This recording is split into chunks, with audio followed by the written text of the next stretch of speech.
विद्यार्थी मित्रांनो, सहकार शिक्षण आणि प्रशिक्षण 9वं प्रकरण आपण आज बघणार आहोत.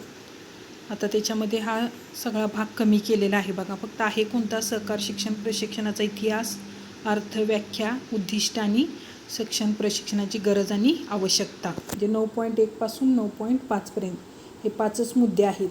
बाकी सगळा भाग हा काय केलेला आहे, 25% सिलेबसमध्ये कमी केलेला आहे. त्यामुळं हा भाग एकदम सोपा, म्हणजे जास्त आता ह्यातलं म्हटलं तर उद्दिष्टे किंवा गरज किंवा आवश्यकता हे दोन्हीपैकी एक प्रश्न विचारला जातो. आता बघा, शिक्षण व प्रशिक्षण बघत असताना पहिल्यांदा आता तुम्हाला सांगते की भारतामध्ये सन 1991 नंतर सरकारनं जे नवीन आर्थिक सुधारणा धोरण राबवलेलं होतं, त्यानुसार उदारीकरण, खाजगीकरण, जागतिकीकरण हे मोठ्या प्रमाणावर झालेलं होतं. आणि या कारणाने सहकार क्षेत्रात मोठ्या प्रमाणात सहकाराचा विकास आणि प्रगती बाबत आव्हाने निर्माण झालेली होती. व्यावसायिक दृष्टिकोनाचा अभाव, साधनसामुग्रीचा अभाव, कार्यक्षम व प्रशिक्षित कर्मचाऱ्यांचा अभाव व भांडवलांचा अपुरेपणा आणि स्पर्धा या सर्व समस्यावर परिणामकारक तोडगा म्हणून सहकार शिक्षण व प्रशिक्षण या कार्यक्रमाकडे पाहण्यात येते. आणि यानुसार सहकार शिक्षण आणि प्रशिक्षणाची गरज महत्त्वाची आहे.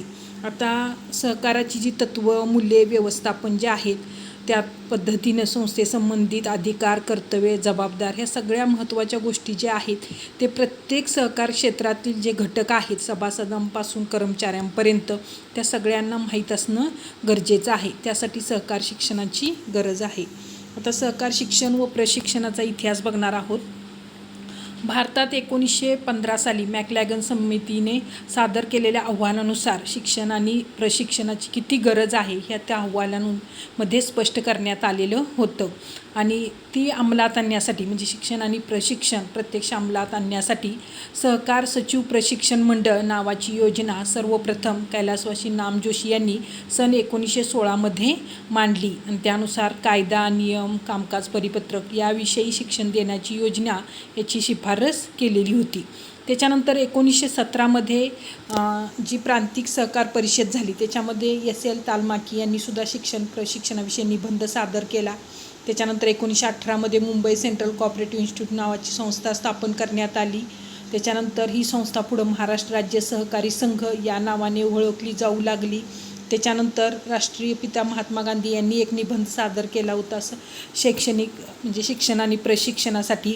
त्याच्यानंतर 1918 शाही कृषी आयोगाने सुद्धा सादर केलेल्या अहवालामध्ये संस्थापक, सभासद, संचालक, कर्मचारी यांना कशी शिक्षणाची नितांत गरज आहे त्यांनी सांगितलेलं आहे. म्हणजे अशा प्रकारे प्रत्येक वर्षी 1935 साली माल्कम डार्लिंग यांच्या अध्यक्षतेखाली सहकाराचा आढावा घेण्यात आला. त्यानुसार प्रगतीनुसार किती शिक्षणाची गरज आहे हे स्पष्ट झालं.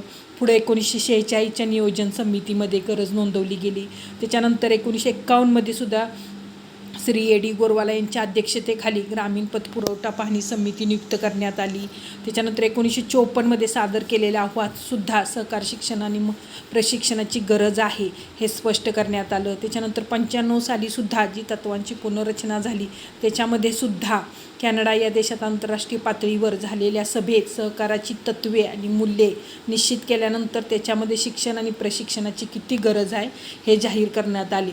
म्हणजे सहकार हे जे आहे त्याची सगळी माहिती असणं प्रत्येक सभासदांपासून कर्मचाऱ्यांपर्यंत, अधिकारी, पदाधिकारी किंवा सहकार्याशी संबंधित इतर घटक यांना असणं काय आहे, गरजेचं आहे. यानुसार शिक्षण आणि प्रशिक्षण खूपच महत्त्वाचं आहे. आता शिक्षण आणि प्रशिक्षणाच्या अर्थाने व्याख्या आपण बघणार आहोत. आता बघा, सहकार काय आहे? ही एक मानव सहज प्रवृत्ती आहे. आपण पहिले सहकार, एकमेकांना मदत करणे 11वीतच पाहिलेलं आहे आपण. त्यानुसार ही काय आहे, मानवाची सहज प्रवृत्ती आहे. तसेच समाज रचनेचा हा एक मोठा आधार आहे. तर सहकारी चळवळ भक्कम व मजबूत पायावर उभी करण्यासाठी, सहकारी चळवळीचा विकास करण्यासाठी क्रियाशील जागरूक सभासद वर्ग निर्माण करावा लागतो. याकरिता शिक्षण प्रशिक्षण काय आहे, मोलाची भूमिका आहे. तर सहकारी शिक्षणाचा अर्थ बघत असताना बघा, सहकारी तत्त्वे, उद्दिष्टे, पद्धती, व्यवहार यांचे सहकारी संस्थांच्या सभासदांना, संचालकांना, कार्यकर्त्यांना, अधिकाऱ्यांना आणि कर्मचाऱ्यांना ज्ञान देऊन त्यांच्यात सहकारावरील निष्ठा, सहकार्याने कार्य करण्याची प्रवृत्ती व चळवळीच्या विकासाची जिद्द या गुणांचा विकास करण्याची प्रक्रिया म्हणजेच सहकार शिक्षण होय. त्याच्यानंतर सहकाराची व्याख्या दिलेली आहे बघा. सहकार शिक्षणाची व्याख्या की सहकार शिक्षण म्हणजे सहकाराशी संबंधित असणाऱ्या व्यक्तींना सहकाराची तत्त्वे, पद्धती, उद्देश यांचे ज्ञान होय. तसेच सहकारावरील निष्ठा व स्वखुशीने एकत्रित काम करण्याची योग्यता किंवा कुवत इत्यादी गुणांचा विकास करणे म्हणजे सहकार शिक्षण होय. त्याच्यानंतर प्रशिक्षणाचा अर्थ सांगितलेला आहे. ज्यावेळेला आपण एखादे कार्य करतो ती जबाबदारी लक्षात घेऊन ते कार्य पार पाडण्यासाठी कौशल्य प्राप्त करणारी परिस्थिती किंवा शिक्षण प्रक्रिया ज्याद्वारे उपलब्ध केली जाते त्यालाच प्रशिक्षण असे म्हणतात. आता तुम्ही शिक्षण घेतलंसा बघा, लक्षात घ्या, आणि एखाद्या ठिकाणी काम करायचं म्हटलं तर तिथलं प्रशिक्षण असणं गरजेचं आहे. आता उदाहरणार्थ आपलं सोपं उदाहरण देते.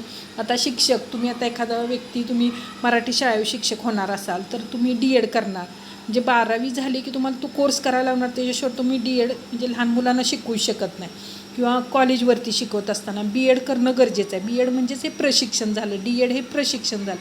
तुम्ही शैक्षणिक अर्हता घेणे वेगळं, ग्रॅज्युएशन होणं, 12वी होणं, आणि त्याच्यानंतर प्रशिक्षण घेणं हे वेगळं, ते असणं महत्त्वाचं आहे. आता प्रशिक्षणाची पण व्याख्या ह्या ठिकाणी स्पष्ट केलेली आहे बघा. सहकारी संस्थेच्या सेवकाला धोरणांची प्रत्यक्ष अंमलबजावणी व कार्यालयीन कामे, हिशेबलेखन इत्यादी स्वरूपाची कामे करावी लागत असल्याने त्याला काम अधिक चांगल्या प्रकारे येण्यासाठी सहकारातील संबंधित विषयाचे सखोल प्रात्यक्षिक अशा स्वरूपाचे जे प्रात्यक्षिक शिक्षण दिले जाते त्याला सहकार शिक्षण व प्रशिक्षण असे म्हणतात. आणखीन एक व्याख्या दिलेली आहे बघा खाली. सहकार क्षेत्रातील कर्मचारी, पदाधिकारी यांच्या कार्यक्षमतेत व गुणवत्तेत उच्चतम वाढ व्हावी, जबाबदारीची भावना निर्माण व्हावी याकरिता कर्मचाऱ्यांचे ज्ञान व कौशल्य वाढीस लावणे व नैतिक मूल्ये यांची जाणीव करून देऊन त्यासाठी आवश्यक ते कौशल्य निर्माण करण्याच्या प्रयत्नांना सहकारी प्रशिक्षण असे म्हणतात. त्याच्यानंतर आता शिक्षण व प्रशिक्षणाची उद्दिष्ट. आता सहकाराशी संबंधित असलेल्या व्यक्तींना सहकाराचा उद्देश, व्याप्ती, कार्यपद्धती, व्यवहार इत्यादीची माहिती असणं आवश्यक असतं. त्याद्वारे त्यांनी एकत्रितपणे निस्वार्थी हेतूने काम करण्याची गरज असते. म्हणूनच शिक्षण आणि प्रशिक्षणाची उद्दिष्ट स्पष्ट करता येतात. पहिलं बघा, सहकाराची संकल्पना पटवून देणे. आता उद्दिष्टेमध्ये काय मुद्दे आहेत तर पहिल्यांदा संकल्पना पटवून दिली पाहिजे. म्हणजे सहकार क्षेत्र काय आहे, बऱ्याच लोकांना अपरिचित आहे.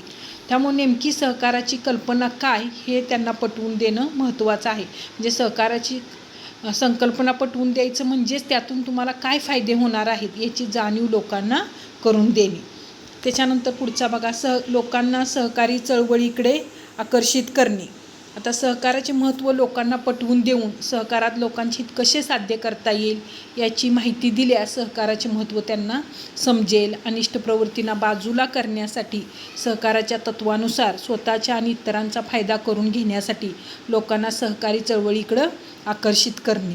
त्याच्यानंतर तिसरा आहे बघा, जबाबदार व जागरूक सभासद तयार करणं. आता सहकारी संस्थेचे सभासद जेवढे कार्यक्षम आणि जागरूक असतील तेवढा संस्थेचा कारभार व्यवस्थित कार्यक्षमपणे चालण्यास मदत होणार आहे. म्हणून असे कार्यक्षम आणि जागरूक सभासद तयार करणे. त्याच्यानंतर चौथा बघा, सहकारी संस्थेसाठी सक्षम नेतृत्व निर्माण करणे.